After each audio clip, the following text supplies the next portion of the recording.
Poslední díl z dovolené. Konspiraci jsme si otevřeli v minulém díle, tak dneska to bude Battlebond. Opět multiplayerová sada, tentokrát z roku 2018, která se zaměřovala na hraní stylem Two-Headed Giant a opět formou draftu. Nutné zmínit, že hráči komandéru už v té době měli radost třeba z nových Bondlandů, Airprintu True Name Nemesis nebo takové Doubling Season.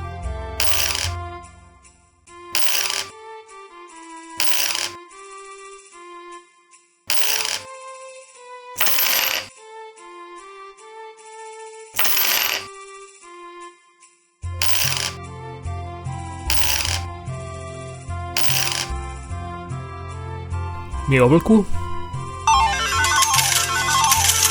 To byl předposlední den mojí dovolené, než mi čekala cesta zpět domů. Zhruba 6 hodin po rozbalení těchto boostrů a uložení karet do krabičky s ostatními úlovky jsme se šli koupat. Po něm jsem zjistil, že jsem o příruční tašku společně s peněženkou, doklady a samosebou kartami lehčí. Příště si dáme už booster opět z Prahy.